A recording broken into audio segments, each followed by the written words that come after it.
Bienvenue à tous, j'espère que vous allez bien. Alors aujourd'hui, nous allons voir qu'est-ce que la procrastination. Mot barbare qui a envahi notre vie moderne depuis plusieurs années. Alors qu'est-ce que la procrastination? Tout simplement, c'est le fait de remettre à plus tard des choses qu'on pourrait faire tout de suite. Remettre à plus tard des choses qu'on pourrait faire tout de suite. Alors, les conséquences de la procrastination, c'est par exemple de rater des occasions. À force de repousser tout le temps, je le ferai demain, je le ferai après-demain, je le ferai dans une semaine. Et puis au moment venu, on ne trouve pas l'énergie pour faire la chose, on dit ça y est, c'est dépassé, ou j'aurai pas tous les bénéfices. Eh bien, on rate des occasions. On peut rater des emplois, on peut rater des rendez-vous, on peut rater des occasions qui peuvent nous aider dans la vie. Deuxième chose, et deuxième conséquence, c'est le fait de nous dévaloriser. Parce qu'à force de repousser les choses et de ne pas pouvoir les faire, ça nous renvoie une image négative de nous-mêmes. Et on a un manque de confiance en nous au bout d'un moment. Et on remet toute notre personne en cause parce qu'on n'a pas réussi à faire la chose. Et on ne se dit pas, c'est peut-être à cause de ma stratégie, c'est peut-être les facteurs et les conditions qui n'étaient pas optimums pour que je puisse faire ce que je voulais faire. La procrastination a principalement deux causes. La première, c'est la peur de l'échec. Souvent, on dit « ouais, je le ferai plus tard » parce qu'on se dit « j'ai pas encore tous les éléments qui me permettent de le faire correctement maintenant ».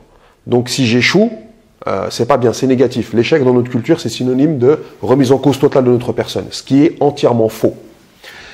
Et la deuxième cause, c'est la perfection à outrance. C'est-à-dire que tant que le travail n'est pas parfait, il ne vaut pas la peine d'être fait. Ça, c'est un credo qui est antiproductif parce que la perfection n'est pas de ce monde. La perfection n'est pas de ce monde.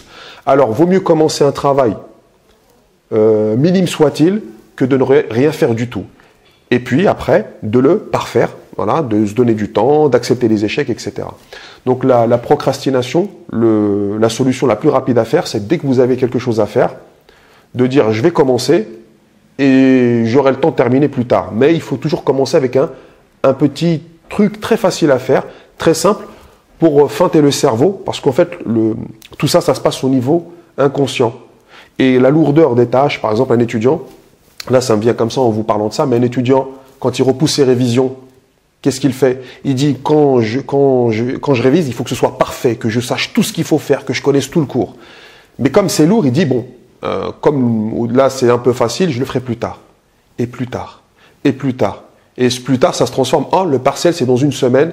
J'ai 60, je sais pas combien, 40 livres à lire, 60 pages à réviser, etc. Et là, il se rend compte que c'est une avalanche de travail qu'il a. Et qu'est-ce qu'il fait la plupart du temps? Il fait une nuit blanche, ou deux nuits blanches, ou trois nuits blanches. Il arrive à l'examen, il réussit à avoir 10, 11, 12, s'il est vraiment bon. Et après, tout ce qu'il a appris, après l'examen, il n'y a plus rien. Ça, c'est dans le meilleur des cas, parce qu'il y en a beaucoup qui ratent leurs examens. Alors que si on se dit, oh, voilà, j'ai un cours, je sors du cours, c'est la fin de la journée, je vais me donner 5 minutes ou 10 minutes de révision. Pas plus. Là, on a feinté le cerveau. On lui dit, voilà, tu vas juste lire. Pas d'apprentissage, pas de fiche de lecture, pas de carte mentale, pas de lecture rapide. Lire 5 minutes. Sachez une chose, c'est que en lisant un cours 5 minutes le soir, ça vous permet d'encoder de l'information pendant 24 heures. Donc, statistiques à l'appui et études scientifiques à l'appui. Donc, la procrastination, on a vu les causes, on a vu les conséquences. Pour se guérir, tout simplement, on fait des choses simples et qui nous font aussi plaisir. Et pour cela, nous avons actuellement des outils depuis plusieurs années, mais maintenant qui se démocratisent. Donc on a la lecture rapide, on a la mémorisation avec les nombres formes, avec les nombres rimes, on a aussi les cartes mentales qui nous permettent de faire des notes tout en respectant le bien-être de notre cerveau. Et de toute manière, ce sera l'objet d'autres vidéos. Pour aujourd'hui, c'est terminé. J'espère que cette vidéo vous a plu et je vous donne rendez-vous pour une prochaine vidéo.